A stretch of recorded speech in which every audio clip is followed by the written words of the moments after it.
One of the greatest blockages to true happiness is the belief that something is wrong with us. You may have heard some teachers call this the trance of unworthiness. In this talk, I would like to explore how self-acceptance is so key to happiness. First, I'm going to talk about what self-acceptance is and what it is not. And then I want to explore one of the greatest blockages to true happiness is self-judgment and not accepting ourselves. We often think that there's something wrong with us. In this talk, I want to explore how self-acceptance is so key to finding true happiness.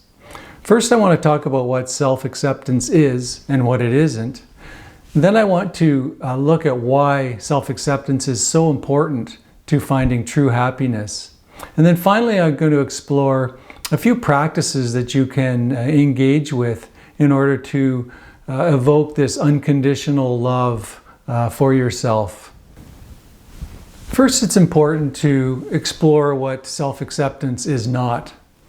Self-acceptance is not about giving up or about complacency or resignation or approving of unjust situations. When people hear the statement, accept things just the way they are, often these kinds of fears come up.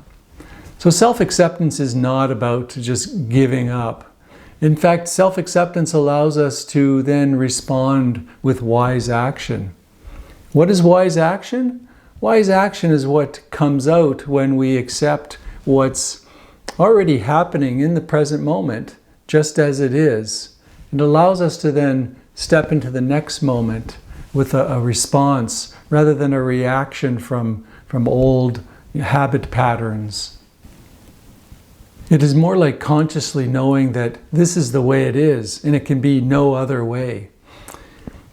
When we consciously know and accept the present moment, we can move into the next moment with more balance and clarity.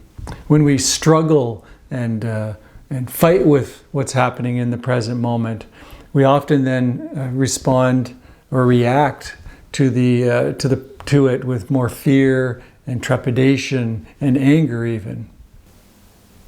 For example, in a meta-analysis study in 2019, researchers found that someone that is experiencing cancer, if they accept the diagnosis of cancer as what's actually happening in the present moment, this reduces general and cancer-related distress, and recovery is faster. Self-acceptance does not mean that you approve of every situation. For example, people that have survived a childhood trauma can acknowledge that something happened in the past and accept the emotional pain associated with that without approving of the event. All spiritual traditions and modern therapies emphasize self-acceptance to one degree or another. Therapies such as acceptance and commitment therapy or dialectical behavior therapy and mindfulness-based cognitive therapy especially emphasize these notions of self-acceptance and self-compassion. Relentless self-judgment simply keeps us in this trance of unhappiness. And it's much more than kind of positive affirmations that build self-esteem. It is about accepting everything about ourselves, including those less esteemable aspects of ourselves. Carl Jung, who died in 1961, the Swiss psychologist, also said that we cannot change anything until we accept it. Condemnation does not liberate, it oppresses. Carl Jung says that encountering and accepting our shadow side, we can see the hidden personality aspects of ourselves.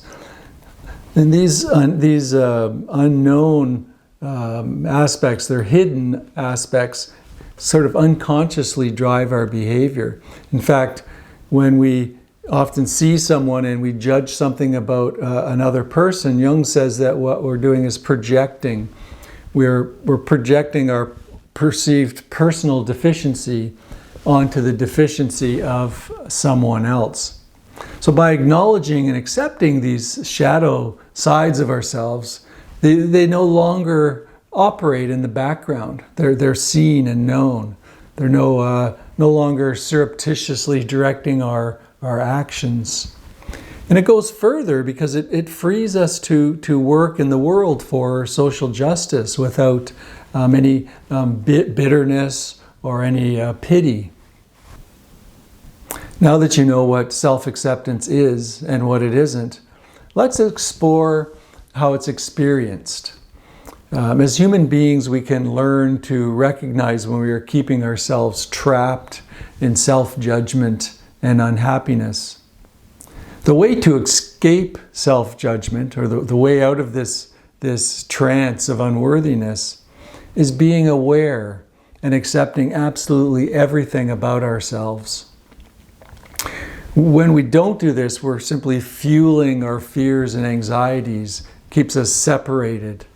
Acceptance means we accept absolutely everything. And I mean absolutely everything about ourselves.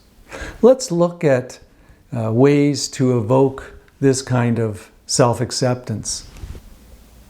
The first practice is to deeply look and see what aspects of yourself are you not accepting? What aspects of yourself are you judging and rejecting? If any are found, you can ask yourself, why are these not accepted? So the first step is to identify these areas where you're judging yourself. So think of the parts of yourself or the aspects of your personality that you would like to change because you think it would make you more lovable or acceptable. So what I want you to do is write down each of these aspects of yourself that you would like to change. Actually, create a list of all these items. And if you're having difficulty of coming up with these items, think of things that you often reject or judge in other people. This will show you how you're often projecting your deficiencies onto others and can be a real signal that these are areas of self-judgment. So now go through the list and read each one. And then after you read the item, say, I am worthy and lovable just the way I am. I'm simply deluding myself that I need to change myself in order to be happy. And do this honestly, and you'll find a gradual and profound transformation occurs. The second practice is to really look at these aspects, these areas where we judge ourselves, and to accept that this is happening.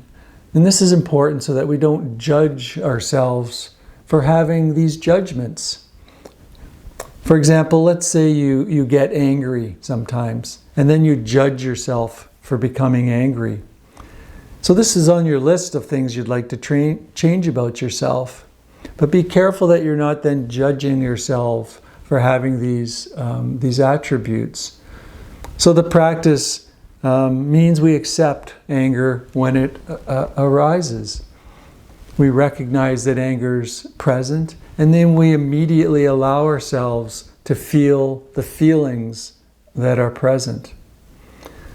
The practice is to be mindful and present for the pain and simply hold it with compassion. You can say affirmations like, I love myself and accept myself just the way I am.